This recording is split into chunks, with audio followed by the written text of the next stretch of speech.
Boa tarde a todo mundo. Essa é uma atividade do Grupo de Estudos Direito, Reconhecimento e Desigualdades, é o lançamento do livro do membro do grupo Teófilo Machado, livro que acabou de ser lançado pela editora Apris, Partidos, Classes e Sociedade Civil no Brasil Contemporâneo. A gente hoje vai fazer um debate sobre o livro com os professores Maria Celina Soares Araújo e Fernando Lima Neto, ambos professores do Departamento de Ciências Sociais da PUC-Rio, da área de Ciência Política. A gente vai começar com a Maria Celina Soares Araújo e depois passamos para o Fernando Lima Neto. Maria Celina é professora de Ciência Política do Departamento de Ciências Sociais, formada, doutora e mestre em Ciência Política pelo antigo IUPEG. Tem analisado, dentro de suas pesquisas, temas como autoritarismo na América Latina, justiça militar, elites e carreiras do Poder Executivo. Maria Celina, bem-vinda. Maria Celina não é do nosso grupo de estudos, está hoje aqui como grande visitante ilustre. Eu passo a palavra para você. Ok. Obrigada, Thaisa, obrigada a Ângela, ao Fernando, que são coordenadores do grupo, por me convidarem para essa discussão do livro do Teófilo Rodrigues.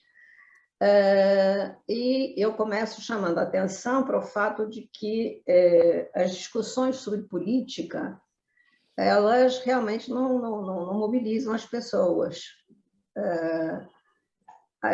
Eu estou arrumando aqui minha tela.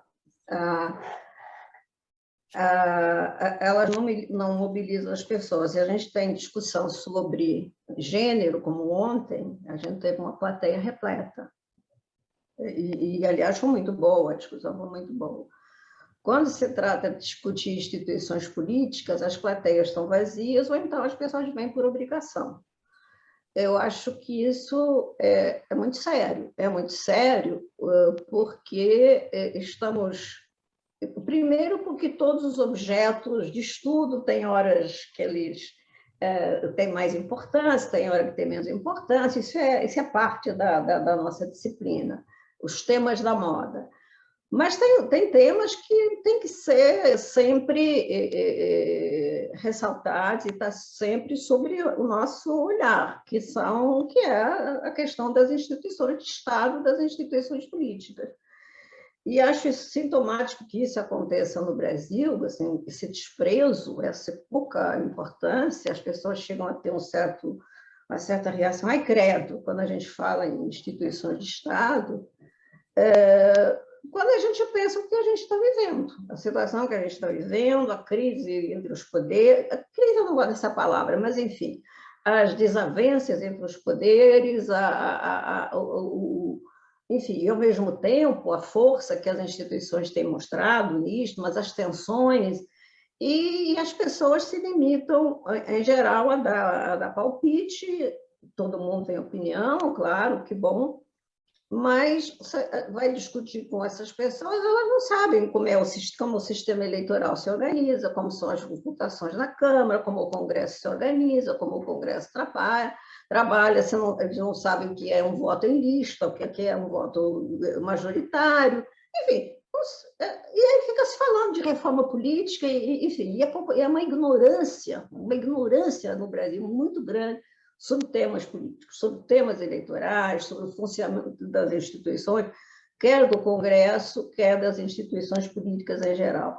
E acho que esse encontro aqui é a cara disso. A gente o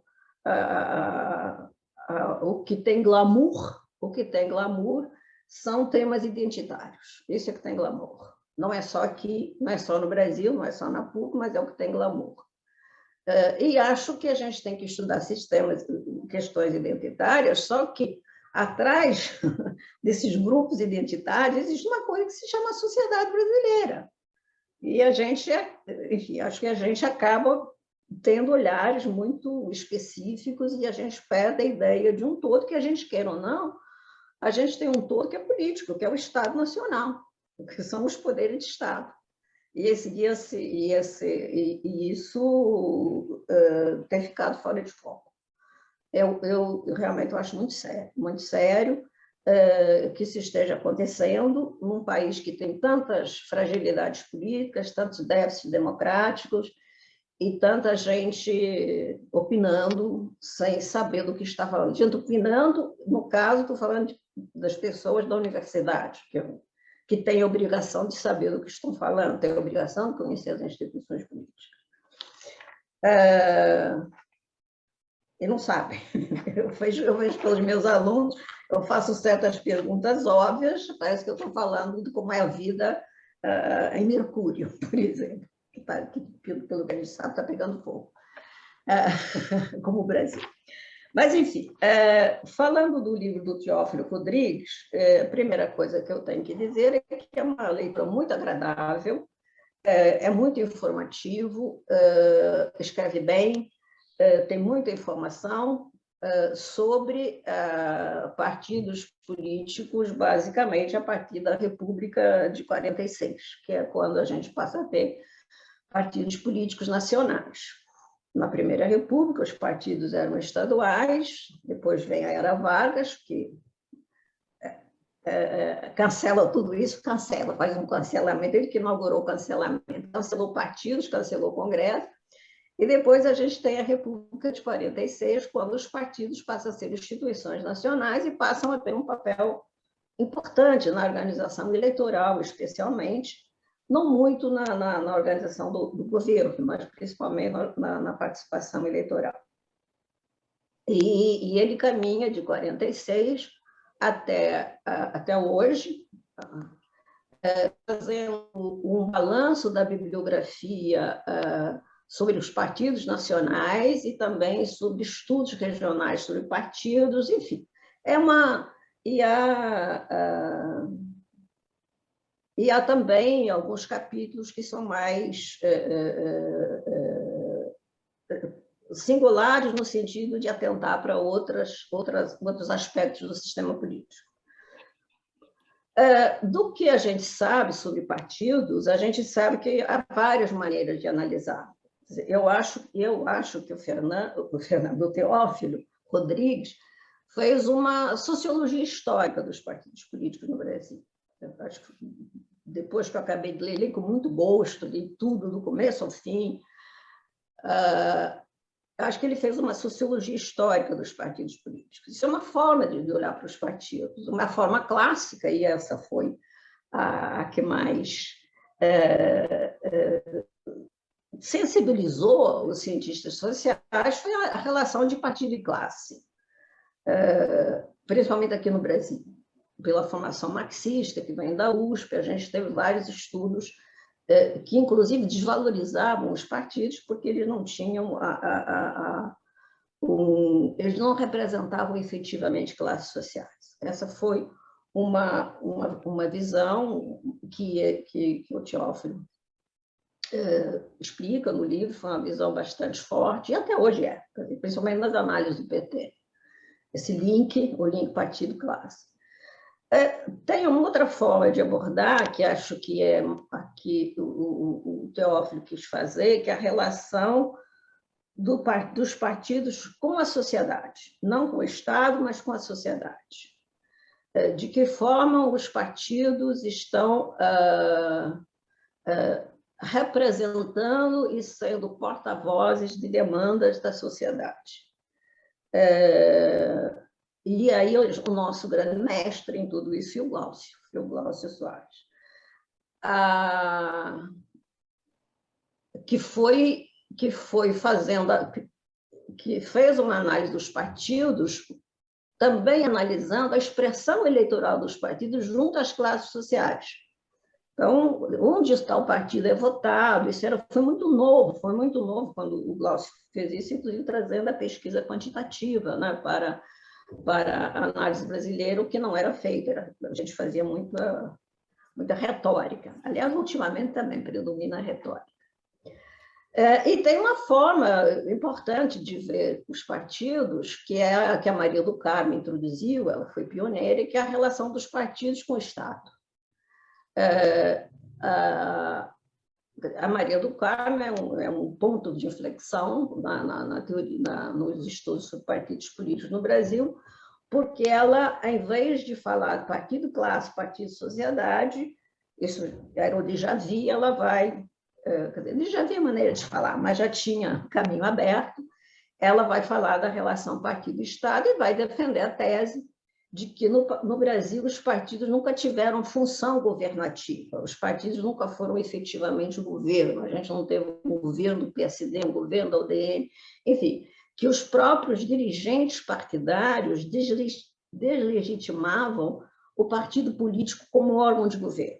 Os próprios partidos políticos não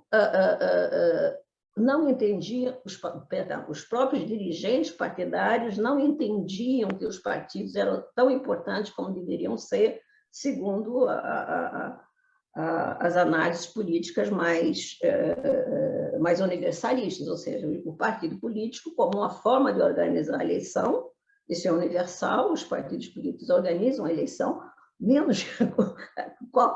no mínimo organizam a eleição, mas os partidos políticos também têm função de governo. Se a gente olhar agora a eleição na Rússia, eu estava lendo o jornal agora de manhã, o partido do Putin governa porque ele, enfim. Então, a gente tem essas três grandes abordagens e creio que o Teófilo quis fazer uma coisa um pouco diferente, ousada e diferente, e eu vou criar alguns problemas, trazer algumas questões que me suscitaram essa análise dele. Ele quis fazer uma análise de partidos e sociedade civil,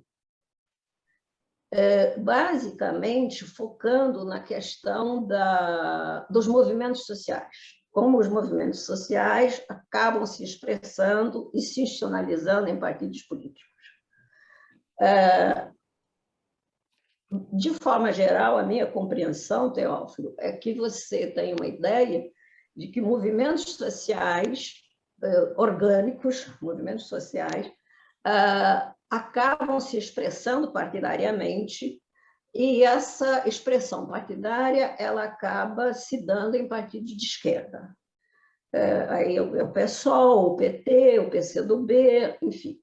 Esses partidos de esquerda têm uma maior afinidade com os movimentos da sociedade civil e têm uma maior afinidade também com movimentos identitários. No caso, você destaca muito a questão das mulheres.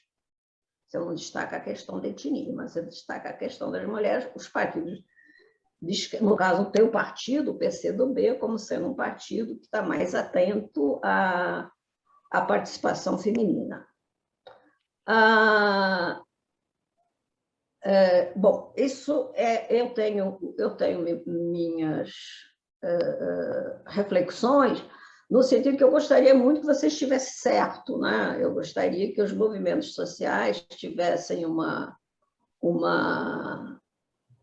vocação de esquerda democrática, obviamente, não esquerda chavista, cubana, mas a esquerda democrática, e que esses partidos conseguissem efetivamente se organizar e se converter em expressões eleitorais da vontade da sociedade, repito, de uma sociedade democrática. Eu gostaria muito que você estivesse certo, mas não me parece que seja assim, não me parece que seja assim. Acho que você menospreza um pouco a capacidade de alguns movimentos da sociedade civil, que não necessariamente de trabalhadores, de grupos do chamado andar de baixo, em se organizar partidariamente. É só a gente lembrar esse último jantar do Temer na casa do Naís, ai, meu Deus, naquela do empresário paulista. Naginarras. Naginarras, isso, Naginarras, eu só lembrei do Nagi. enfim, quer dizer, é uma grande capacidade de mobilizar recursos, de mobilizar recursos econômicos e recursos sociais para que partidos conservadores se viabilizem, e não à toa são esses partidos que têm maioria no Congresso. E ao que tudo indica, não devem perder essa maioria tão cedo. Então, acho que há uma certa expectativa tua, uma vontade de demonstrar que a sociedade ativa ela consegue se organizar politicamente em partidos de esquerda, até isso enfim, isso pode ser empiricamente verificável em alguns casos, do PT, do PCdoB, mas são partidos minoritários. Esses partidos de esquerda que desabrocham de movimentos, eles acabam sendo minoritários, mesmo porque a gente tem um problema, movimento é movimento, né? Os movimentos sociais. A Ângela está aqui para nos dizer dos problemas que a gente tem de um movimento social acabar tendo uma posição institucionalizada. Mas eu acho que você caminha nessa linha que, enfim, uma linha que endossa teu ponto de vista.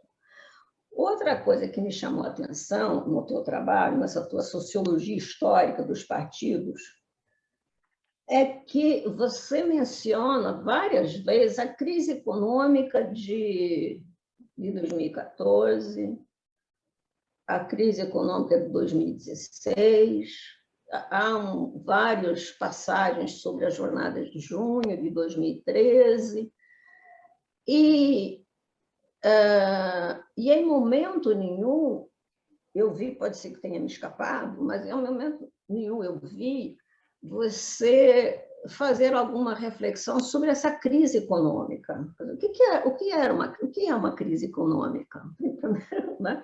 Qualificar o que é uma crise econômica. E você dá como batido, né?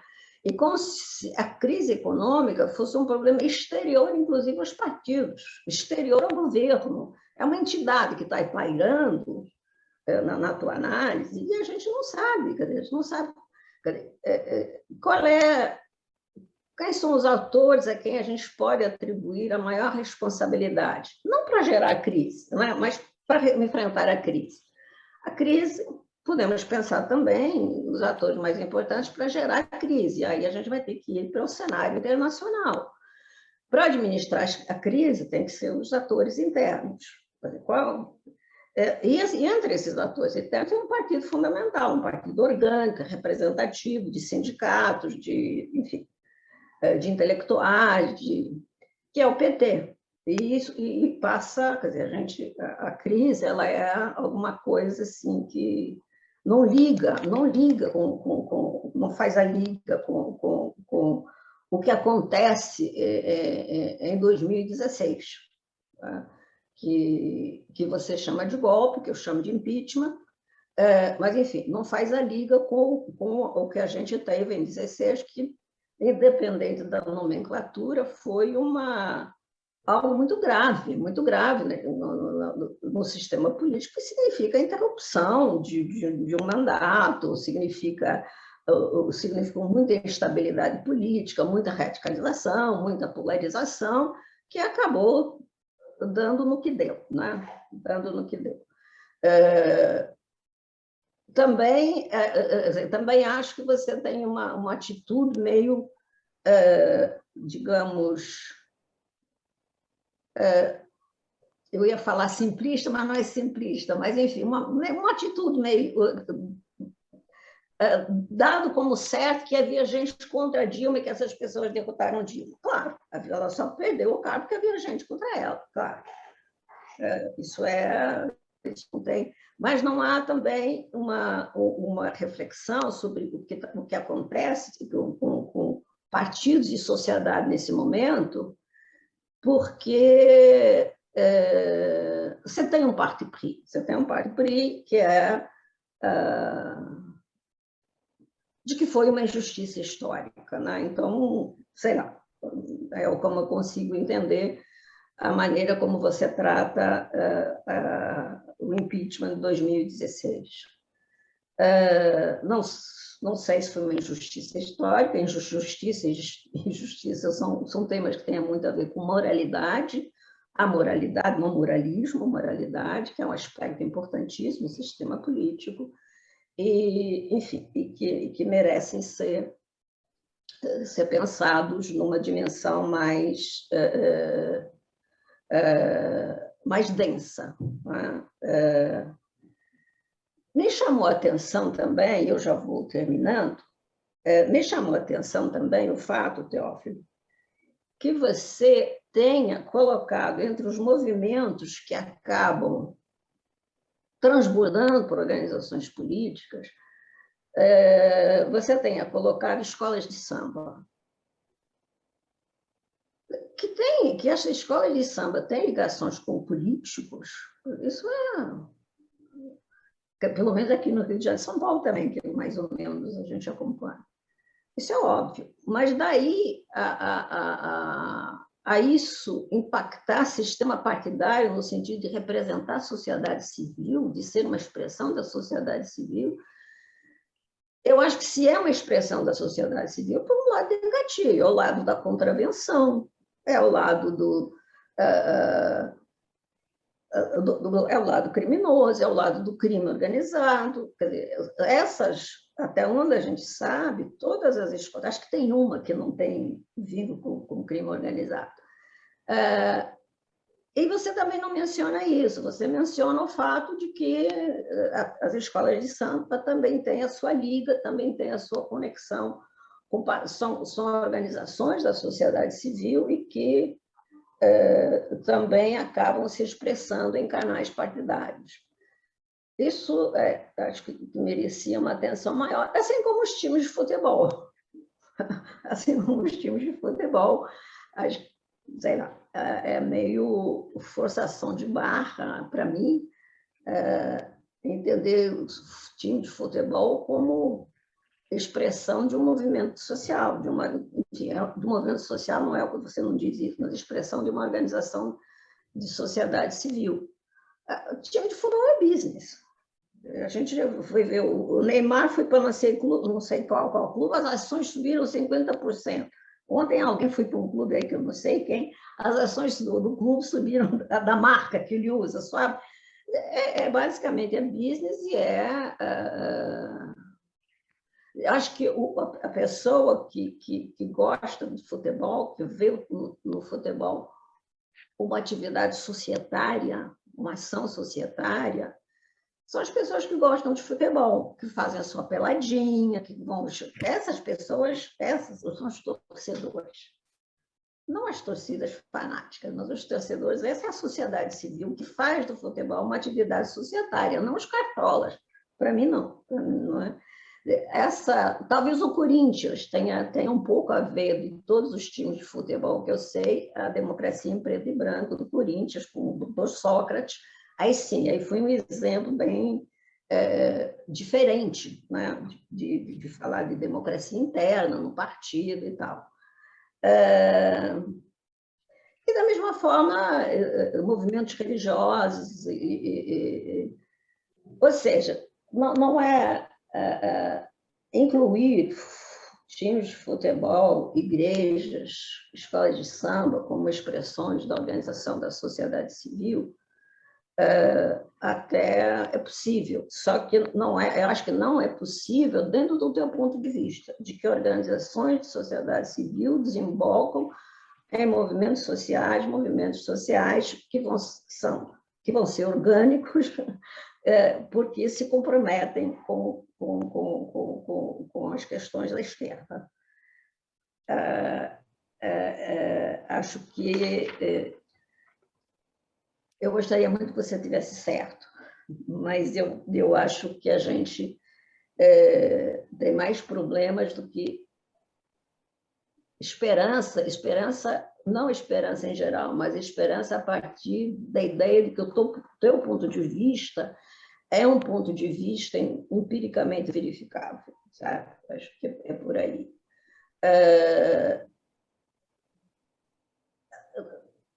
Claro, acho que você cumpriu uma missão importante com o teu livro, uma missão, essa palavra também é horrível, né? Mas, enfim, você cumprir um trabalho importante com o teu livro, que é falar sobre um assunto que é renegado, também foi cancelado nas ciências sociais, e isso é louvável.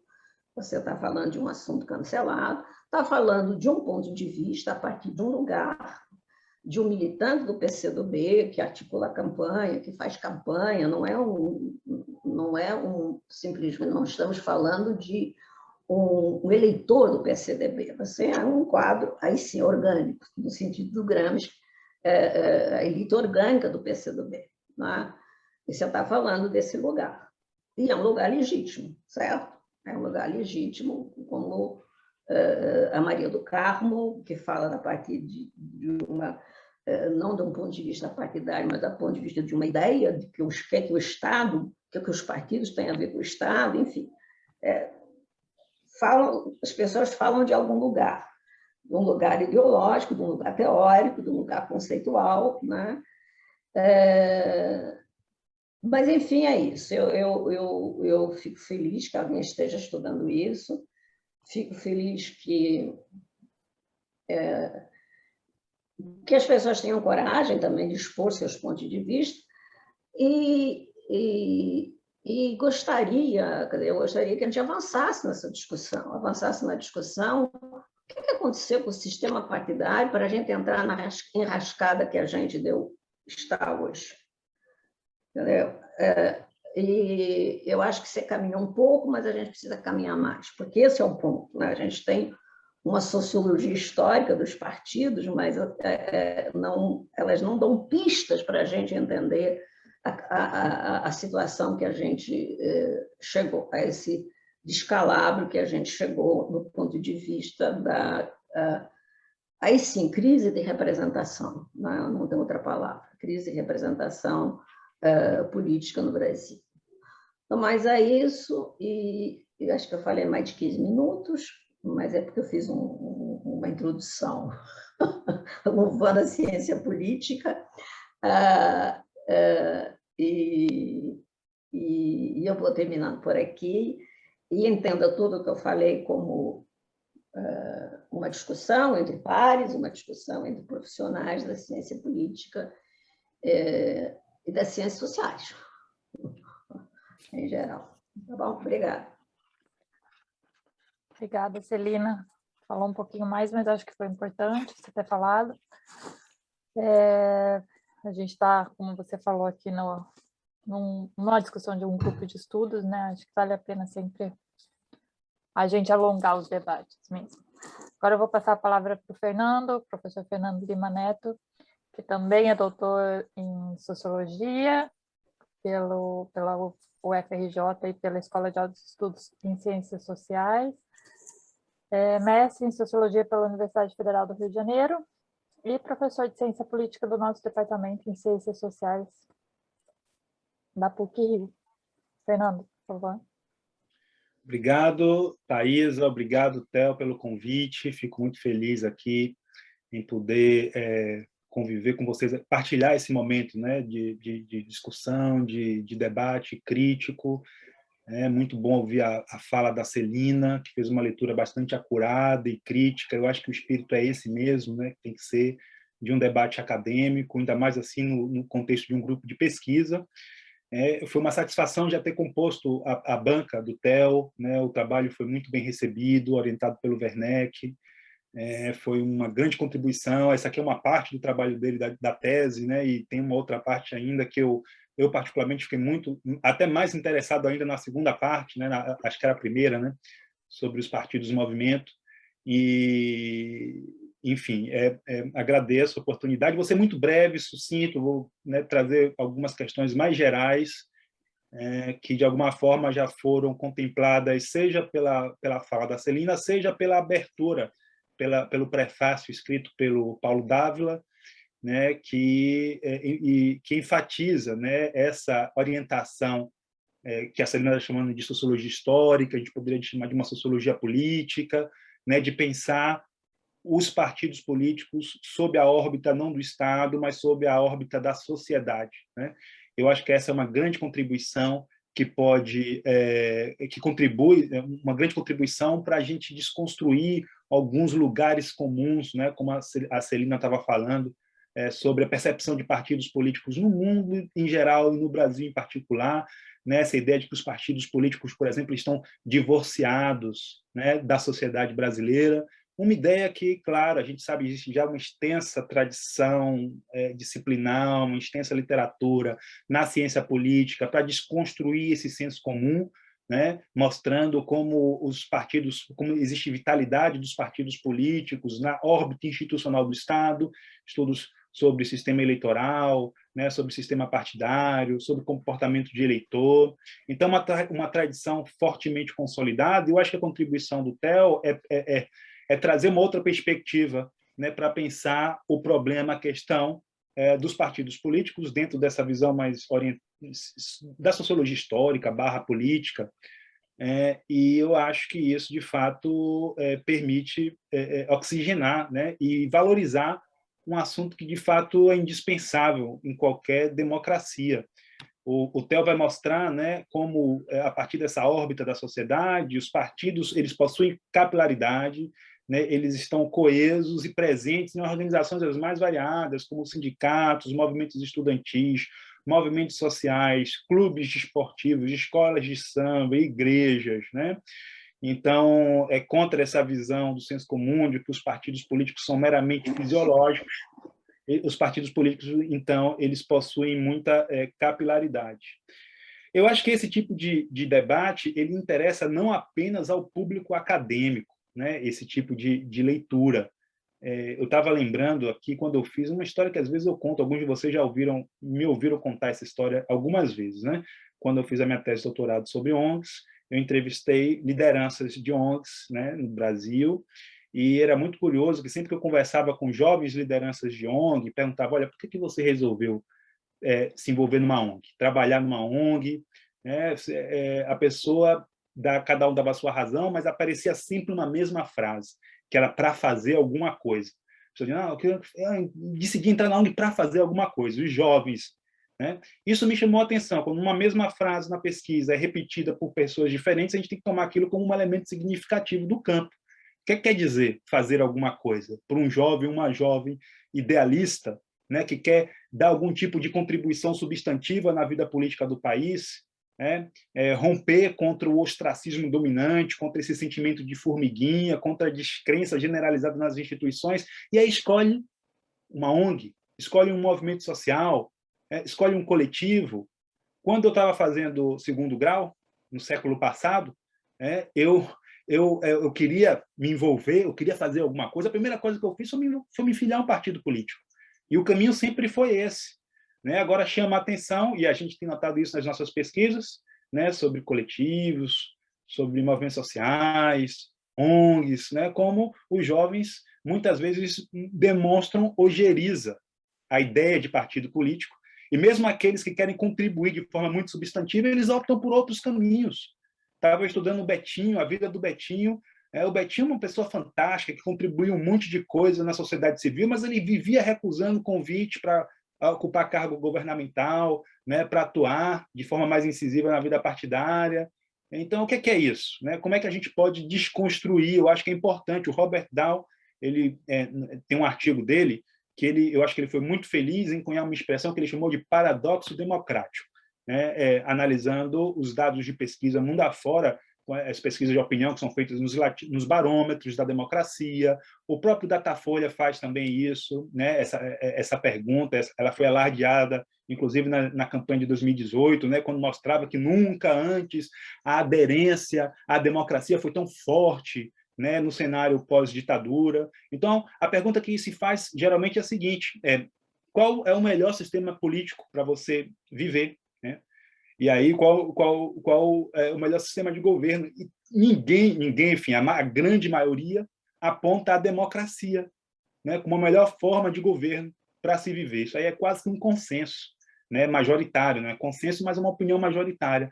O dado paradoxal é que essas mesmas pessoas, nas mesmas pesquisas, quando perguntadas sobre o que elas pensam das instituições representativas, partido, sindicato, etc., As pessoas demonstram muitas vezes total alheamento, ojeriza, desprezo até por essas instituições. E isso cria um paradoxo, porque a gente sabe, pelo menos desde o federalista, que não existe democracia moderna sem partido político, sem facção, para usar o termo que eles utilizam. Então, o paradoxo é isso, né? Como é que você pode dizer que você gosta muito de uma coisa, no caso da democracia, e, ao mesmo tempo, rejeitar a principal característica dessa coisa, que diferencia a democracia das outras formas de governo? Isso é uma contradição. Não é uma contradição no sentido de dizer que está errado, é uma contradição no sentido que a gente precisa decifrar, né? Precisa entender. E eu acho que desfazer lugares comuns, do senso comum, é um passo importante para avançar nessa direção. Por isso que eu acho que o livro pode contribuir, né, para além do debate acadêmico, uma discussão muito importante, por tudo que também já colocou ali a Celina, né, essa questão como é um tema, né, que não está na moda, né, não atrai muita atenção, embora seja dos mais importantes e vitais para a nossa democracia, para nós, então, mais ainda. Eu preparei assim 3 observações, questões que eu queria ouvir você, Theo, para provocar mesmo, né, para entender melhor o seu argumento, para desdobrar mais o seu argumento. O argumento está claro, até porque ele é muito bem escrito, é um texto fácil de ler, né, isso é uma boa qualidade do autor. E eu queria, então, inicialmente pedir que você fale um pouco mais, já que não apareceu no seu trabalho, sobre a ideia de partidos e movimento. Essa é a primeira questão. E como essa questão, de alguma forma, pode resolver esse ponto que a Celina estava trazendo, que eu tendo a concordar, de qualificar mais que tipo de relação é essa dos partidos com a sociedade civil. Então, no final da sua primeira parte, na página 191, você diz o seguinte, para concluir a primeira parte, né? Enfim, atestar o fato de os partidos políticos manterem claras relações com as organizações da sociedade civil, como demonstramos neste livro, não significa dizer que essas relações sejam qualitativas, ou melhor, que ofereçam efetiva participação das camadas sociais em seus meios. Se há uma crise de legitimidade da política, como alguns apontam, essa crise talvez esteja na própria sociedade civil. Aí você diz depois que essa é uma tarefa de investigação para um outro momento. Meu segundo ponto é esse, eu queria te ouvir mais sobre isso. Que crise é essa da sociedade civil? Como é que ela repercute na presença que os partidos têm dentro dessas organizações? Então, por exemplo, os casos que a Celina estava trazendo sobre os times de futebol e as escolas de samba, né? Porque, para além de um mapeamento descritivo de como os partidos estão presentes nas direções dessas organizações, o que é que pode ser concluído a partir dessa presença? Né? Eu queria te ouvir sobre isso. E, por fim, mas não menos importante, eu tenho uma séria objeção metodológica ao seu trabalho na parte sobre clubes de futebol. Como é que você vai dizer que você vai considerar as 10 maiores torcidas do Brasil e diz que o Bahia não está nessa... Enfim, o Ibope, não interessa o que o Ibope diz. O Bahia é não apenas uma das maiores, as mais vibrantes torcidas do Brasil. Mas, brincadeira à parte, Theo, o Bahia, nos últimos anos, viveu não sei o quanto você acompanhou, né? Viveu uma grande turbulência, né? Porque o time, sobretudo nessa última gestão desse presidente, né, encampou uma luta política, inclusive contra o governo Bolsonaro, a favor das populações indígenas. Teve um dia que eles pegaram nomes de ex-escravos, de lideranças negras, colocaram nas camisas. Então, eu acho que esse é o tipo de dado que valeria a pena explorar para justamente qualificar, né, o efeito, as consequências que essa presença partidária traz nas organizações. Talvez aí um segundo passo, né, para você pensar um desdobramento aí dessas boas questões que você traz, absolutamente oportunas e importantes nesse cenário que a gente vive hoje. Então, parabéns pelo belo trabalho, e é isso. Obrigada, Fernando. O Bahia é impressionante mesmo, né? Eu não sou uma grande acompanhadora, tá certo? É isso? Eu não acompanho tanto futebol e comecei a acompanhar mais o Bahia e essa história, comecei a acompanhar mais justamente depois dessa repercussão toda que teve. Mas agora vamos ao nosso autor, Teófilo Machado Rodrigues. Ele é doutor em Ciências Sociais pelo Programa de Ciências Sociais do nosso departamento também, mestre em Ciência Política pelo Programa de Pós-Graduação em Ciência Política da UF, e também graduada em Ciências Sociais na PUC-Rio, fomos colegas de doutorado. É um prazer muito grande o GDRED fazer esse lançamento do livro do Theo hoje. Theo. Obrigado, Thaisa. Eu lembro, Fernando, que o Bahia acabou de colocar o SUS, né, na camisa, no uniforme dos jogadores, tem lá o símbolo do SUS. Olha, obrigado, Thaisa, Ângela e Fernando, pelo convite de estar aqui no GDRED com vocês. Obrigado, Fernando, esteve na minha banca de doutorado, então eu fiz reler praticamente o trabalho, desculpa por isso, mas obrigado por ter participado da banca, ter contribuído na banca, agora participado também aqui dessa nossa conversa. O Fernando, que é especialista nesse tema da sociedade civil, acho que tinha tudo a ver com o trabalho que eu estou tentando trazer nesse livro. E obrigado, Maria Celina. Maria Celina foi minha primeira professora de ciência política quando entrei no doutorado aqui na PUC. É autora de um dos principais trabalhos sobre o Partido Político do Brasil, que é o livro sobre o PTB, né? PTB não esse de hoje, o PTB da República de 46. Né? Então, acho que ficou bem equilibrado aqui, ficou bom esse encontro. Né? Tem uma referência da sociedade civil, tem uma referência do partido político, e é justamente um pouco isso que eu quero mostrar no livro, né? Esse encontro entre a sociedade civil e entre o partido político. Bom, antes de entrar em alguns desses comentários, eu só queria fazer uma breve, curtíssima apresentação do que, para quem não chegou a ler o livro, do que eu estou tentando apresentar ali. Né? Esse livro ele é derivado da minha tese de doutorado, isso aqui, e como o Fernando bem destacou, ele não é uma cópia exata da tese, porque a tese acabou que no fim das contas parece que a tese teve dois momentos. Né? Um momento onde eu trato do cenário internacional, daquilo que convencionamos chamar de partidos, movimento, inclusive esse é o título da tese, e um outro momento onde eu falo do Brasil, que é o que derivou nesse livrinho tá aqui.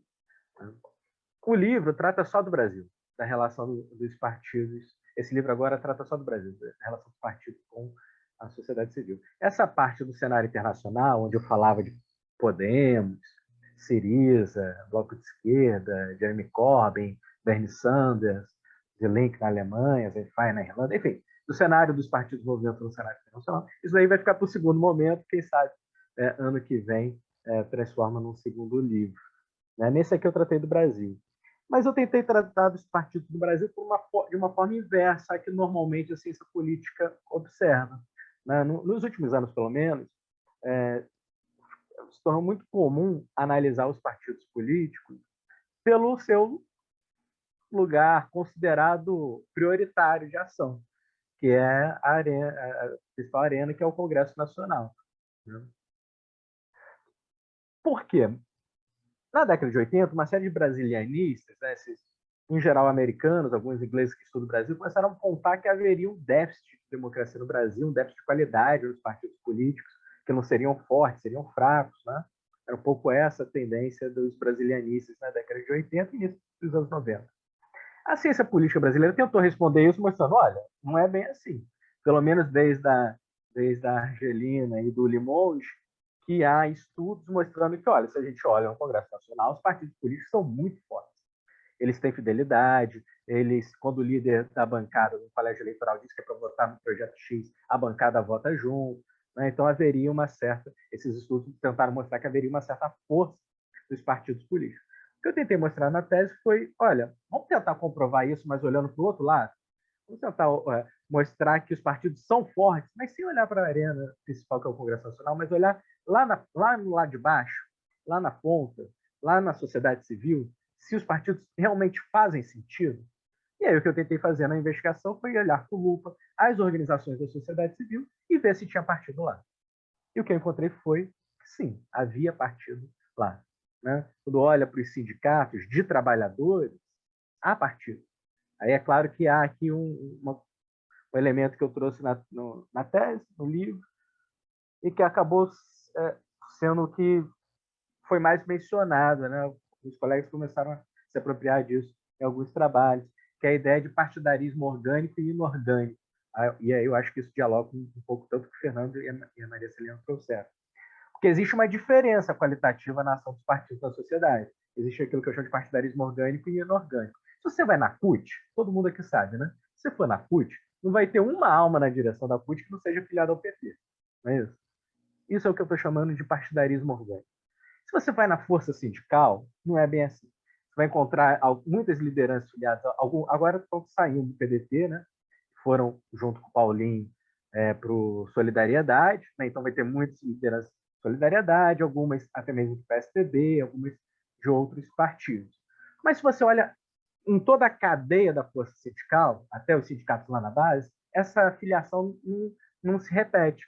Não é igual na CUT, que todo mundo é do PT, ou igual na CTB, que todo mundo é PCdoB ou PSB, ou igual na Intersindical, que todo mundo é do PSOL. Quando você olha para uma força sindical, ou para a CGT, ou para outras centrais sindicais, esse partidarismo é inorgânico. Existem lideranças partidárias, mas isso não significa dizer que esse partidarismo se reproduz em toda a cadeia. Né? Todos os dirigentes dessa central sindical serão desse mesmo partido.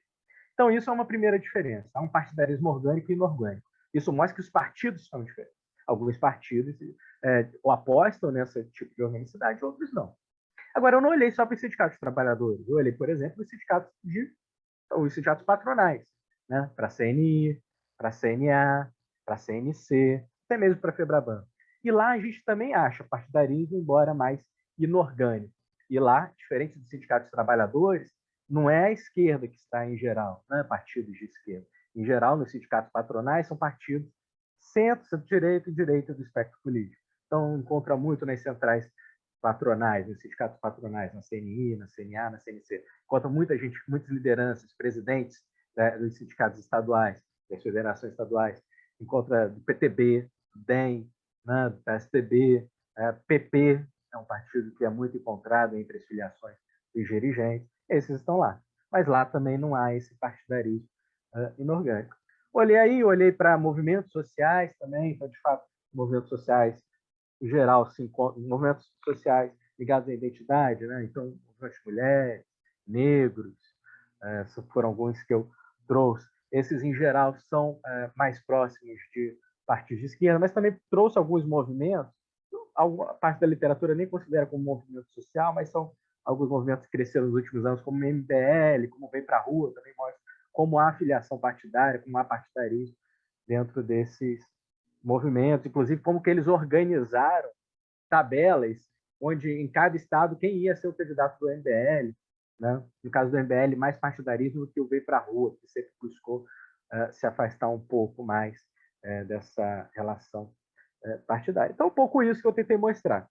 Qual que foi assim, o resultado um pouco disso? Foi mostrar que, sim, os partidos estão presentes na sociedade. E aí, é claro, eu trouxe Maria Celina e Fernando falar do clube de futebol, da escola de samba, né? Não é o objetivo mostrar que há um partidarismo orgânico ali, mas é mostrar, olha, também tem disputa partidária ali. Quem acompanhou a última eleição da presidência do Vasco viu isso. Era um candidato da esquerda contra um candidato da direita. Eles se apresentavam assim no discurso. O clube de futebol tem que economizar mais ou ele tem que fazer investimentos. É quase como o neoliberal contra o keynesiano. Esse debate se faz no clube de futebol também. Né? E não é uma coisa só de uma elite que está disputando. Quem conhece os clubes de futebol sabe que são milhares e milhares não são filiados, né? São associados. Não vai ficar 150 mil na última vez que eu vi. Né? Só de associados. É uma turma que paga caro para 150 mil pessoas pagando caro. É muita gente. Né? É um associativismo que faz sentido. E todos os clubes têm isso praticamente, não só os da primeira divisão, segunda divisão, terceira divisão. E tem partido político disputando ali, na escola de samba também, o que não significa dizer que seja um partidarismo orgânico, né? Que todo mundo tem a mesma filiação do presidente, mas é só para mostrar que a disputa também está presente ali. Então, sim, os partidos estão na sociedade civil. A segunda coisa que foi identificada é que os partidos políticos, ao contrário do que diz o senso comum, não são todos iguais. Os partidos políticos fazem apostas diferentes. Alguns partidos preferem só estar em sindicato patronal. Outros partidos preferem só estar em sindicato trabalhador. Por quê? Por que essa escolha acontece? Isso tem a ver com o programa do partido, com o perfil de recrutamento da sua militância, dos seus filiados, né? Então, os partidos políticos são diferentes. A terceira coisa é a sinergia positiva que há. O Paulo Dávila foi generoso e apresentou isso como um aspecto positivo no seu prefácio do livro, né? A sinergia poderosa que há e positiva que há quando um partido se encontra com a sociedade civil, né? E uma sinergia é positivo para os dois lados. É positivo para o partido, que se enraiza na sociedade, e é positivo para a própria sociedade civil, muitas vezes. Eu menciono algumas organizações da sociedade civil ligadas ao mundo científico e mostro que antes de ter partido disputando essas organizações, elas muitas vezes eram pequenas. E a partir do momento que começou a ter disputas, elas começaram a crescer em número de filiados, inclusive passaram a crescer institucionalmente, compor assento no Conselho da CAPES, assento no Conselho do CNPq, ser convidado por ministros para fazer os debates, apresentar sua agenda. Isso foi possível porque a disputa política levou para outro patamar a própria agenda daquela organização da sociedade civil. Então, há também uma certa sinergia positiva que merece ser chamada atenção. Então, são aspectos que, de certo modo, combatem aquele senso comum de que os partidos não estão na sociedade civil e, quando estão, eles atrapalham tudo. Né? Um pouco é isso que se vende, muitas vezes, na opinião publicada. Então, a tese foi organizada em torno disso. Tentei mostrar numa primeira parte, que é diretamente a minha tese de doutorado, essa parte do Brasil da minha tese de doutorado, e há uma segunda parte aqui, que eu incluí também no livro, que é o que eu chamo de estudos miscelâneos, a segunda parte do livro, onde eu juntei alguns artigos já publiquei, onde tratava do tema dos partidos. Então, tem um capítulo onde mostro o processo de realinhamento partidário no estado do Rio de Janeiro, como se deu do chaguismo, depois o brizolismo, depois o MDBismo, né, a fase Cabral, Paz, e como que agora a gente estaria no momento de transição de hegemonia, numa última fase, que tem um certo viés religioso, evangélico, de certo modo, com a eleição de Witzel e de Crivella, mas, enfim, não dá para chamar ainda de uma nova hegemonia, porque a gente não sabe o que vai acontecer nos próximos anos, apenas destaco que estamos numa fase de transição pós-hegemonia do MDB. Também tem um partido só sobre o estado da arte, da literatura, da ciência política, sobre os partidos políticos, falo lá do livro, inclusive, da Maria Celina, então, desde 46 até os dias de hoje, o que a ciência política já falou sobre os partidos, e por aí vai. Né? Eu tenho um artigo que eu achei gostei de escrever, né? Pela pesquisa que fiz, que é um artigo, virou um capítulo, sobre sociologia da ética dos partidos políticos. Por que os partidos tomam determinadas ações baseado naquela ideia de diferenciação entre ética da responsabilidade e ética da convicção weberiana, né? Então, a partir de alguns casos que aconteceram entre 2015 e 2016, principalmente o torno de Eduardo Cunha, como que os partidos se posicionavam ali em relação a ele, a partir dessas decisões da ética da responsabilidade e da ética da convicção. Então, o livro é mais ou menos isso, em síntese. Só para caminhar assim, para dialogar com Celina e Fernanda e caminhar para o fim, eu destacaria algumas coisas. Uma é que um referencial no livro todo, certamente, é o Gramsci.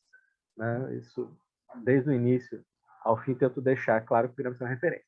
Gramsci, lá no Cadernos do Cárcere, a versão brasileira estaria no volume 6, que é aquele que trata de literatura, folclore. Né? O Gramsci fala, olha, ninguém vai entender nenhuma sociedade, a política de um país, a história de um país, se não olhar, por exemplo, para o seu folclore. Né? Para aquilo que muitos consideram como bizarria, né? Como ele chama, algo bizarro, ali também há elementos importantes para se entender a dinâmica política da sociedade. Eu uso um pouco isso para olhar, olha, faz sentido também. Vamos olhar para o clube de futebol, vamos olhar para a escola de samba. Como, aliás, o nosso colega, o Mauro Cordeiro, fez aqui uma dissertação aqui na PUC, no Departamento de Ciências Sociais, só sobre as escolas de samba e um pouco em relação com a política. Né? Acho que a gente tem que olhar também ali para entender um pouco do nosso mundo. É claro que olhando só ali você não vai entender nada, né? Mas é uma variável a mais que precisa ser analisada. O Fernando fala que eu menciono, mas como hipótese, né? Não investiguei isso, sobre a crise da social-democracia, não, da sociedade civil. Né? Porque é o seguinte, se a minha leitura está correta, de que se a gente olha com lupa nas direções das organizações da sociedade civil e vai descobrir que tem um bocado de gente filiada em partido lá, ou seja, que os partidos estão ali, se isso é verdade, então por que o partido chega na sociedade civil, mas não chega lá embaixo mesmo, na base social, no eleitorado, por exemplo? Por que os sindicatos bancários do Brasil inteiro é dirigido pelo PT? E se fizer uma pesquisa, não vai dar que todos os bancários do Brasil são petistas. Por que isso acontece? Né? Eu acho que é aí que estaria a chave de uma nova pesquisa, uma nova investigação. Por que esse partidarismo que chega na sociedade civil, na organização propriamente dita, ele não se reproduz para a sua base social? Né? Será que a crise está no partido? Ou será que a crise também não está no sindicato, no movimento social, na organização da sociedade? Não sei se é crise exatamente, né? Mas será que essa dificuldade não está nesses ambientes também, em reproduzir essa lógica política, né? Não sei, eu acho que é uma hipótese, uma investigação que precisa ser feita. Mas o fato aquilo que chega do partido na sociedade civil, na organização propriamente dita, não chega lá embaixo na base social. Por que o PCdoB dirige a UNE, o movimento estudantil, mas não pode dizer que todos os estudantes sejam comunistas? Por que eu falei dos bancários, não são todos petistas? Por que a força sindical, a UGT costuma dirigir os sindicatos comerciários no Brasil inteiro? Por que menos no Rio de Janeiro, mas no resto do Brasil inteiro, os sindicatos comerciais, em geral, são dirigidos pelo GT, que é uma central sindical mais próxima de partidos à direita do espectro político? Por que não dá para dizer que todos os comerciários no Brasil não têm essa mesma programa, ideologia, vínculo? Né? Então, existe uma desconexão aí, né, que precisa ser melhor entendida. Eu, sinceramente, não tenho uma resposta para isso, mas que dá para observar, que é possível observar essa desconexão, é possível. Sobre os partidos, o movimento, e por isso eu concluo, já que o Fernando pediu para falar, e não é exatamente o que está aqui no livro, porque é o que vai estar no próximo, como eu disse, mas eu acho sempre bom mencionar. Inclusive, foi tema um pouquinho da nossa conversa ontem, né, com a Ângela, com a Thaisa, na roda, no bate-papo, na live do LabConf. Esse é o espírito do nosso tempo. Pode ser que na América Latina tenha um processo um pouco diferente, né? Mas pega o mundo europeu e o mundo norte-americano, não é nem só nos Estados Unidos, né? No México, nos Estados Unidos e no Canadá, e na Europa como um todo, essa dinâmica de partidos, movimento, partidos que estão realizando bem esse casamento entre a velha agenda da esquerda, da distribuição econômica, com esses temas aqui da identidade, do reconhecimento, né, de mulheres, da igualdade racial, esse casamento tem feito, né?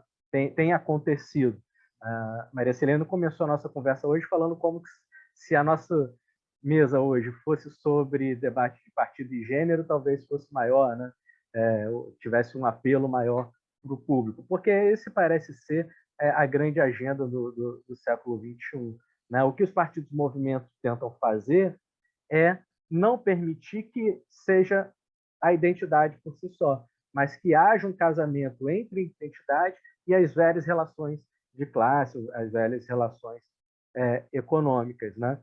Aqueles que, a partir da década de 90, tentaram priorizar apenas a agenda do reconhecimento em detrimento da agenda econômica são os que ficaram conhecidos na história como terceira via, ou que a Nancy Fraser chama hoje de neoliberalismo progressista. Os partidos do movimento, de algum modo, tentam apresentar uma oposição, um contraponto a esse tipo de projeto, né, de reconhecimento, mas sem a questão econômica. Né? Os partidos do movimento tentam estabelecer um casamento da agenda econômica com as identidades, com o reconhecimento. Né? Então, são partidos geralmente liderados por mulheres. Né? Você pega na Espanha as principais lideranças do Podemos até um pouquinho menos, mas se pega o Bloco de Esquerda em Portugal, todas as lideranças do Bloco de Esquerda em Portugal, que é o principal partido do movimento lá, são mulheres. Todas as deputadas, né? E estão atentas ao Brasil, ao debate no Brasil, têm vínculos fortes com os partidos políticos. Mas tem acontecido no mundo inteiro. Nos Estados Unidos começou com o Bernie Sanders, um homem branco, né? Mas se você pega a militância abaixo do Bernie Sanders e que vai assumir o lugar dele a partir da próxima eleição, por exemplo, Alexandre Cortez, Ocasio-Cortez, é uma mulher negra e assim tá, e muitas são assim, como ela, um casamento da identidade, do reconhecimento, com a questão econômica, de classe, é isso que eu estou chamando de partido do movimento, mas que vai virar um debate posterior. Na América Latina, na América do Sul, isso tem se construído de outra forma, então eu prefiro não entrar nessa outra forma, que não foi objeto ainda do meu estudo, mas já conheço colegas, inclusive um foi aluno de vocês, que é o Daniel Henrique Mota, que a tese de doutorado dele é justamente sobre o Partido da Frente Ampla no Chile como partido do movimento. Ele tenta pegar o que eu fiz na minha tese e aplicar no Chile, para esses novos partidos que estão surgindo agora e crescendo muito, inclusive, vai ser a tese dele de doutorado. Enfim, é uma nova linhagem de estudos que está começando. Gente, obrigado por ter tido essa oportunidade de conversar com vocês sobre o livro, por estarem aqui. Passo para vocês. Obrigada, Théo. Gente, eu vou abrir para perguntas agora. Eu acho que vocês podem ou se inscrever pelo chat. A Ângela vai querer falar, se mais alguém quiser fazer pergunta. E aí a gente passa de novo para o Theo responder. Mas alguém pode se inscrever pelo chat enquanto a Ângela fala a sua pergunta. Theo, bom, eu vi com muito interesse, foi ótima a arguição da Celina e do Fernando, né? A arguição não, os comentários, né? A gente não está numa banca, mas eu não li o livro ainda, então vou fazer uma pergunta aqui ousada, né? Você está falando de partidos, né? E põe os partidos todos como se eles tivessem uma gênese em comum, né? Então, por exemplo, você fala do PTB, do PCdoB, né? Como se tivesse a mesma organização orgânica do PT, por exemplo, né? Então, eu queria saber se você, no seu livro, você diferenciou, né, esse nascimento de um partido que foi genuinamente orgânico, né, foi de base lá nas comunidades, né, que isso faz muita diferença para você falar do PCdoB, por exemplo, na Uni, por exemplo, né, é uma hegemonia de cima para baixo, né? Quer dizer, então de que maneira você viu essa composição de partidos, né, com maior participação da sociedade civil, né? E partidos que têm uma gênese, já que você faz uma sociologia histórica, eu queria saber como é que esses partidos que vêm lá do topo, né? Os partidos, como é que se chamava, Celina? Os partidos que os sindicatos que faziam uma ligação com o partido, era uma relação com o Estado muito de cima, né? Que é diferente, por exemplo, do governo Lula. Partido de quadros, isso, obrigado. E quando você tem, no governo Lula, por exemplo, é uma outra relação entre sociedade civil e Estado, né? Você tem, inclusive, os movimentos sociais, aí eu concordo, né? Acho que uma liga de carnaval ou um clube de futebol não é movimento social, né? Então, como é que essa relação que houve muito forte, né, dos movimentos sociais durante o governo Lula, que botou uma agenda de demandas identitárias, né, de mulher, de raça, né, de movimento, de moradia, né? Você tem vários segmentos da sociedade que estavam ali pautando, né, na própria criação do PT. Queria que você vê nessa tua análise, sem ter lido o livro ainda. Isso não é... quer falar, Marisa? Não, eu quero fazer um comentário adicional. Acho que a gente tem que ter cuidado, a gente, todo mundo, sociólogos, cientistas políticos, quando a gente fala de participação e de militância, sabe? Os movimentos vinculados à esquerda têm militância, eles não têm só adesão, eles têm militância aguerrida, que faz barulho, que vai para a rua, que bate panela, que veste camiseta, põe boné, então tem uma visibilidade muito maior. E a gente, às vezes, confunde essa visibilidade com a força desses movimentos. Eu acho que se esses movimentos fossem tão fortes, a gente não estaria no ponto que está hoje, entendeu? E outra observação que eu queria, acho sinceramente, e outra, que a gente confunde militância com participação.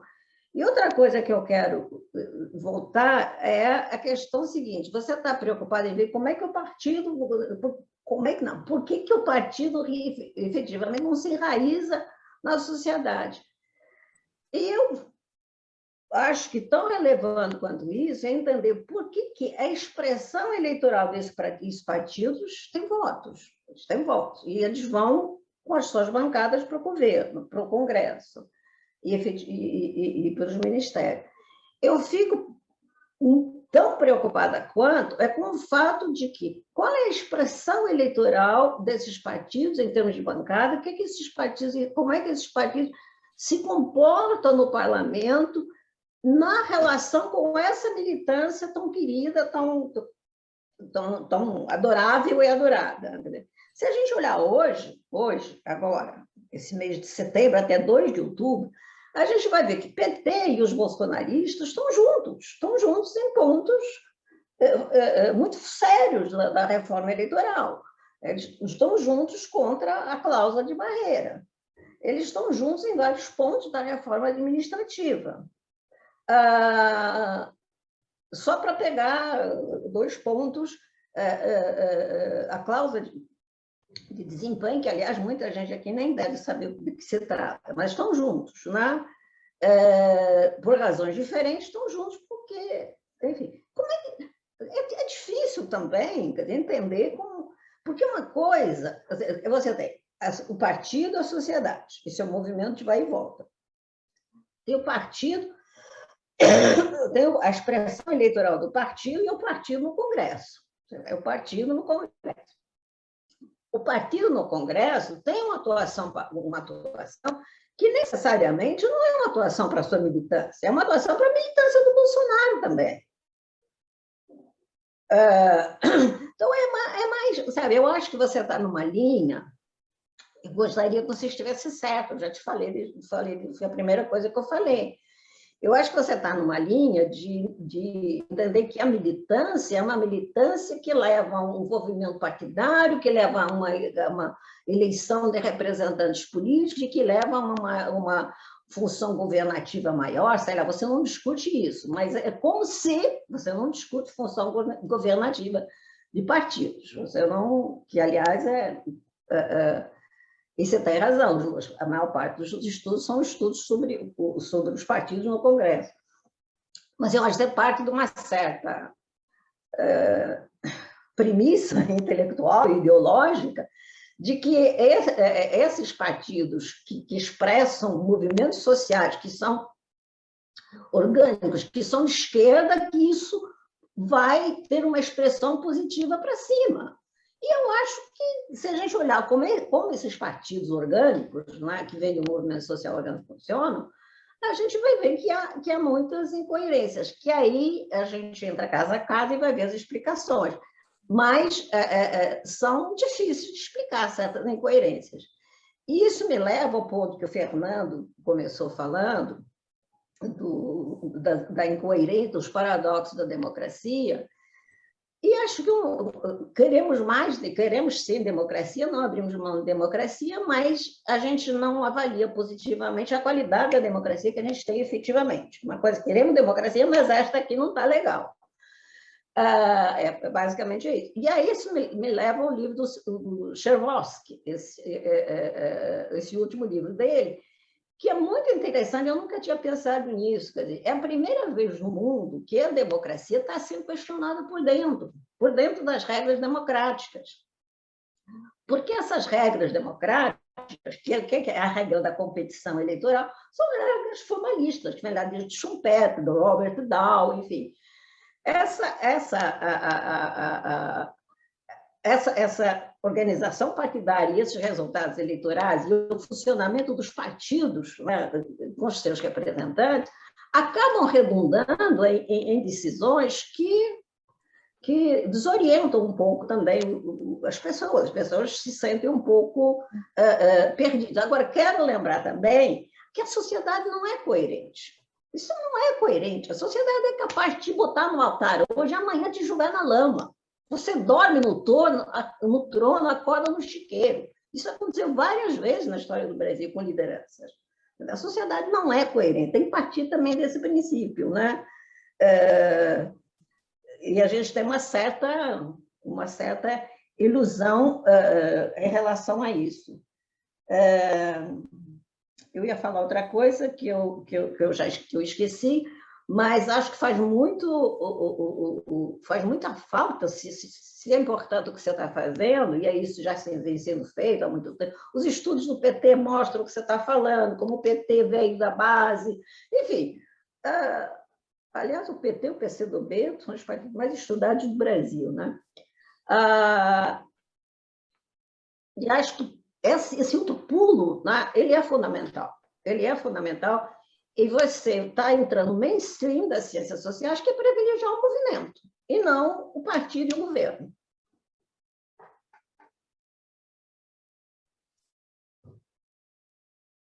Obrigada, Celina. A gente tem mais uma pergunta, o Gabriel Banadia, e depois eu acho que é só. Gabriel. Bom, beleza. Boa tarde, pessoal. Primeiro, parabenizar o Theo pelo lançamento do livro, uma alegria aqui, né, estar podendo conversar a respeito dele. Adianto que eu também não pude ler ainda, então eu vou fazer uma pergunta aqui, não sei se pode estimular a discussão ou se pode ser um pouco ingênuo. Como eu gosto de brincar com a Ângela, eu falo que eu sou antropólogo residente, né, no GEDRED, então minha pergunta é uma pergunta de antropólogo, e tem a ver com o seguinte, Theo, é uma questão que eu acho que já mencionei um pouco aqui nos nossos encontros, me causa um certo incômodo, que é o uso um pouco, não sei se descuidado é a melhor palavra, mas talvez muito disseminado que está sendo feito no debate político e, de modo geral mesmo, contemporâneo, acho, a respeito dessa questão, que é em torno desse tema da identidade, que é um tema e um termo extremamente caro à antropologia, né? E a gente tem muita reflexão a respeito disso, sem dúvida, mas aconteceu com ele, eu acho, alguma coisa parecida com o que aconteceu com o conceito de cultura na história da disciplina, que quando foi disseminado e reapropriado, desapropriado, né? Deixou de ser, de fato, monopólio da antropologia, revestido de uma série de sentidos muito diferentes daqueles, né, que originalmente a palavra teve. E, além disso, aí pode ser um lado, um pendor pessoal meu, né? Eu sou partidário de uma certa vertente de antropologia, que a gente gosta de chamar de antropologia simétrica, que, muito grosso modo, tá, gente, não respeita exatamente essa distinção de infraestrutura e superestrutura bem marxista clássica, e considera que, talvez aí bebendo desde o Bastide, para falar de um ancestral da sociologia mesmo para a gente, né, que às vezes até a superestrutura determina a infraestrutura. Pode parecer, né, um contrassenso absoluto para determinados tipos de pensamentos marxianos, marxistas, a gente pode discutir a respeito disso. Mas o que eu queria perguntar a respeito da identidade para falar sobre esse tema, né? Seria mais ou menos o seguinte, dá para a gente pensar, se a gente nivelar o campo de discussão aí, e deixar de pensar que a gente tem identidade de um lado, política identitária, eu já vi até esses termos identitarismos, né? E de outro lado, a discussão que realmente importa, classe, economia. Se a gente pensar de outra maneira, a gente pode pensar em partidos políticos disputando hegemonia e movimento, que não seja também por esse mesmo binômio aí, ou se trata de classe, ou se trata de uma questão superestrutural, falsa, menor, reveste algum outro tipo de questão. Será que dá para a gente pensar que trabalhador sempre foi também uma identidade específica em torno da qual houve um conjunto de disputas e que alguns partidos, às vezes, se apropriaram melhor ou pior dessa identidade? Ou, se a gente quiser, que talvez seja a minha preferência, abandonar de vez a ideia de identidade, colocar todos esses diferentes discrimens aí, né, marcadores sociais, como a gente quiser chamar a respeito deles, né, e colocá-los de uma forma, de fato, horizontal, espalhados aí numa mesa de disputas, conflitos, negociações, ressignificações, que a gente coloca ao lado de marcadores socioeconômicos, evidentemente, né, determinantes, né, dá para a gente pensar outro tipo de discussão e o que vai estar em disputa aí, que não vai ser exatamente, mais uma vez, eu acho, essa discussão do, bom, vamos conseguir conscientizar as classes de que a luta que realmente importa e, mais uma vez, vamos nos decepcionar das pessoas não estarem dando ouvidos ao pensamento acadêmico de, olha, isso aqui uniria todo mundo, mas vocês não estão nos dando ouvidos. Revertendo as lentes, né? A gente gosta de fazer isso em antropologia. Vamos lá, vamos pensar o que une as pessoas e ver como é que a gente consegue se inserir nessas ondas, nesses fluxos que movimentam as pessoas e que levam à ação, inclusive a ação política, nem sempre, né? Mas são questões aí, não sei se podem ajudar, podem ser interessantes ou não. Muito bom, Gabriel. Theo, você pode. Legal. Começando pela Ângela, esse ponto que você traz, Ângela, é justamente o primeiro capítulo do livro. Se chama A Gênese dos Partidos Políticos no Brasil, onde eu tento mostrar desde a República de 46 até hoje as linhagens políticas, principalmente as linhagens derivadas não de 46, mas da Arena e do MDB no período da ditadura militar, né? Como que esses dois partidos geraram linhagens políticas no Brasil, claro, alguns que não são dessa linhagem, alguns vieram de fora. Você mencionou o caso do PT, que embora tenha uma parte que vem do MDB, né? Grande parte do PT vem de baixo, né? Das comunidades eclesiais, dos sindicatos em geral, né? E também da intelectualidade, mas enfim, tento mostrar algumas linhagens e essa gênese, sim, e classifico, não sei se daria para ver, né?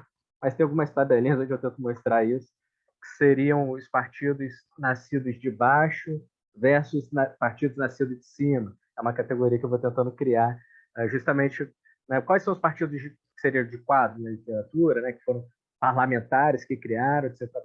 E quais que são aqueles que teve o movimento da sociedade civil na sua fundação. É claro que isso são categorias exagerando, né, porque, no fim das contas, o Partido Nascido de Baixo também tem quadros, também tem deputados que vêm de outros partidos, né? Assim como o Partido de Quadro também tem alguma liderança social, né? Mas qual que é o principal motivador de organização de gênero? Eu tento organizar isso, sim. É o primeiro capítulo do livro. Celina tem razão quando diz que o PT, os partidos de esquerda em geral, são os mais estudados. Eu aponto isso no fim do livro, né? Há um certo ponto cego na literatura dos partidos políticos do Brasil. Eu diria que o principal ponto cego hoje é o Centrão, os partidos que conformam o chamado Centrão. Não há estudos sobre o PR, PRB, PP, PSD, né? Os principais são partidos grandes do Congresso Nacional, e não há praticamente nada de estudo sobre eles. O PRB que começou a ser estudado justamente pela sua relação com a Igreja Universal, né? Com os evangélicos, principalmente com a Igreja Universal. Então, você veja, é por conta da sociedade civil que o partido foi ser estudado. Mas, em geral, os partidos do chamado Centrão hoje, não há literatura sobre eles. Quem sabe aí no futuro eu tenho essa ideia, mas ainda não, no curto prazo ainda não pretendo fazer, né? No médio e longo prazo pretendo aventurar por aí, sim. Gabriel falou dessa questão das identidades. Tem um capítulo que é só sobre partidos, gênero, sexualidade, questão racial, né? Eu, Gabriel, não gosto do termo identitarismo. Eu acho que ele sempre vem junto com uma forma pejorativa de se entender aquela luta por reconhecimento. No texto eu uso mais luta por reconhecimento, no máximo falo identidade, mas eu rejeito o termo identitarismo. O que eu tento mostrar é que existem interpretações distintas de se lidar, ações ou práticas distintas dos partidos em relação a esse tema. Então, você poderia pegar na extrema esquerda os chamados emancipacionistas, que são aqueles que estariam preocupados com a identidade casado com a questão da classe, né? E no outro ponto seria justamente isso que a literatura chama de forma pejorativa de identitarismo, né? Mas que seriam aqueles que o que foi a terceira via, o que é o neoliberalismo progressista, seria a defesa de uma certa identidade em detrimento da questão de classe. Então, na extrema-direita brasileira você vê isso, inclusive um movimento, que é o Lola, que é um movimento que nasceu nos Estados Unidos, mas que chegou no Brasil, é liderado por uma moça que é uma aluna da PUC, né, Cecília Lopes, era aluna de economia aqui da PUC, é do Partido Novo, né, é um movimento que não está nem um pouco preocupado com a questão da redistribuição, mas está preocupado com a questão de gênero. Então, seria esses dois extremos, né? O emancipacionismo, e isso que representa no Brasil o Lola, por exemplo, o Partido Novo, e no meio do caminho tem várias organizações que mesclam, né? Se fosse usar a linguagem da política, seria aqueles mais próximos da social-democracia, né? Então, a Marcha Mundial das Mulheres, por exemplo, não chega a ser emancipacionista, mas também está longe de ignorar a importância do casamento do gênero com a classe, algo do tipo, estaria nesse meio do caminho, assim como a maior parte dos movimentos feministas, movimentos de gênero, e também com a igualdade racial vale a mesma coisa. Então, é isso, né? Tá presente ali também um pouco desse debate. Eu falei mais de questão racial e gênero. Quem trata um pouquinho disso sobre LGBT é o próprio Paulo Dávila, que fez o prefácio do livro. Ele tem artigos sobre partidos e relações e movimentos LGBT. Celina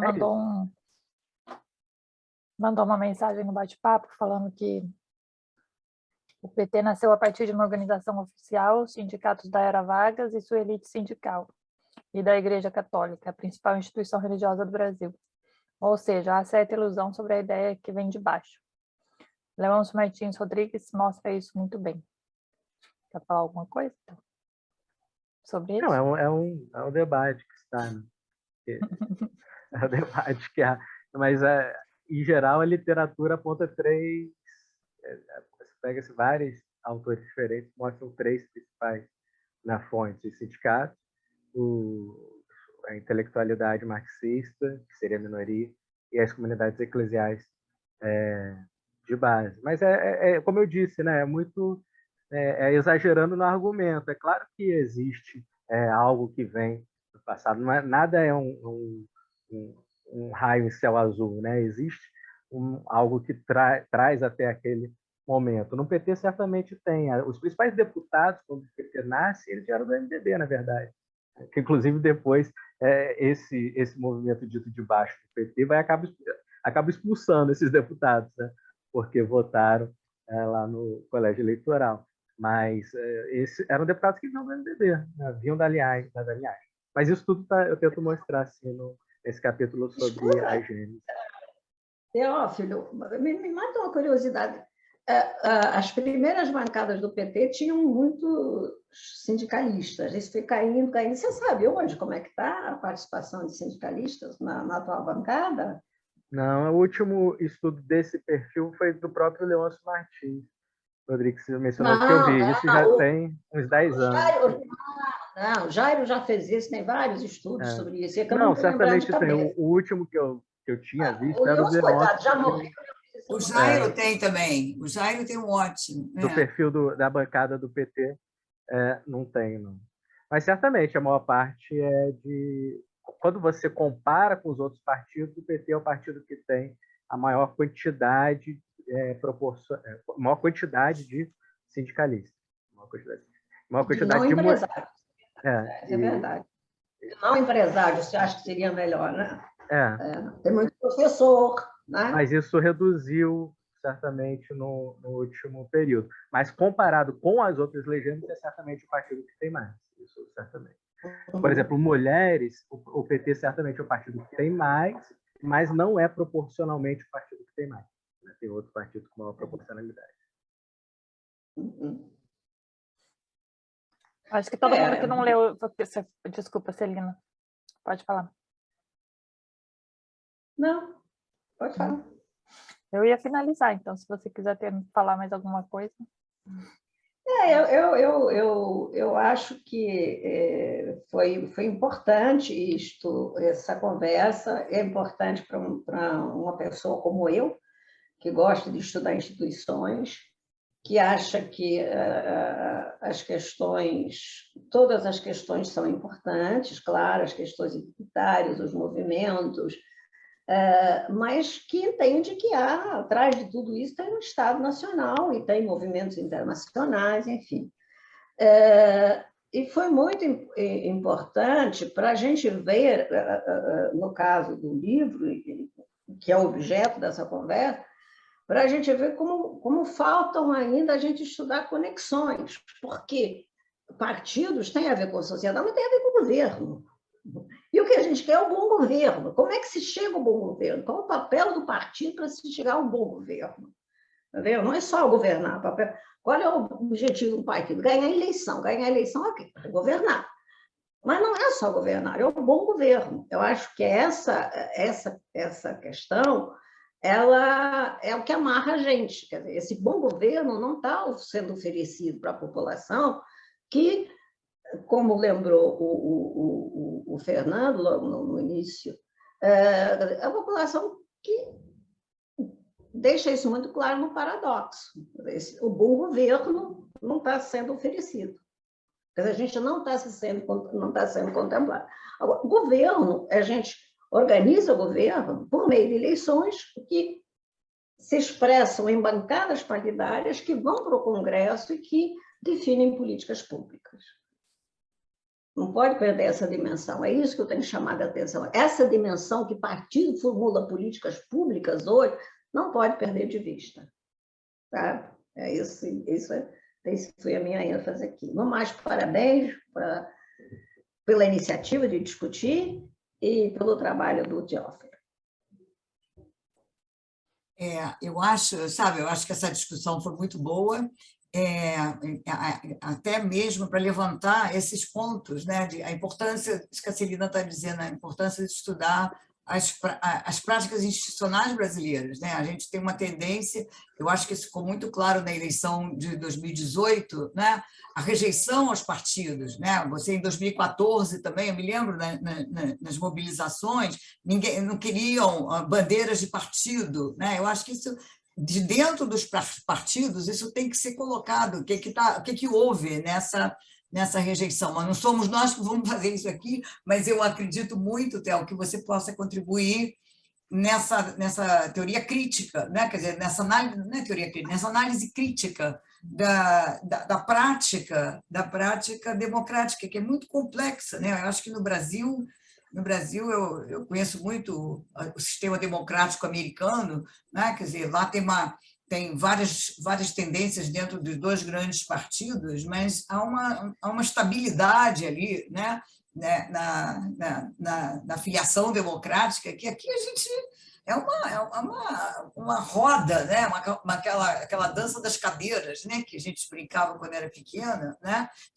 Você muda de partido, então eu acho que é um desafio grande para você, como cientista político, insistir nessa linha e de fazer essa análise, uma análise crítica, né, da prática política brasileira, né, porque a gente tem que sair do wishful thinking, né, a gente tem que sair daquilo, não, deveria ser assim, né, então acho que esse realismo na ciência política está fazendo muita falta para você entender, né? Entender os fracassos dos próprios partidos, né? Tá. Mas, olha, eu acho que para o GEDRED, né, Fernando, foi uma reunião maravilhosa, né? Eu acho que, Thaisa, obrigada. A Thaisa foi a responsável por coordenar tudo, né?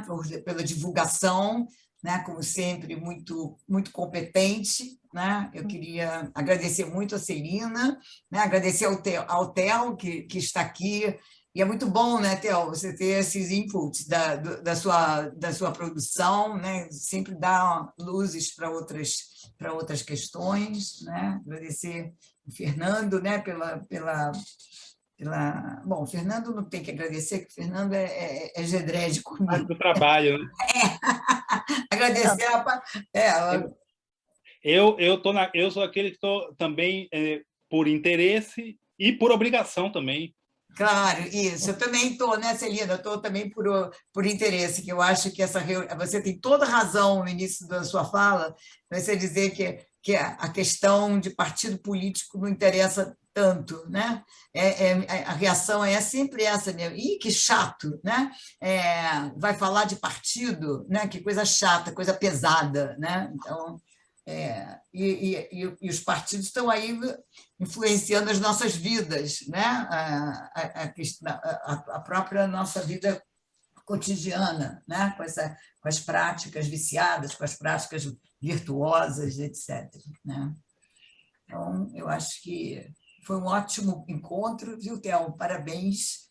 Muito obrigado, Ângela, Thaisa, Fernanda. Valeu por tudo. Muito bom mesmo, sabe?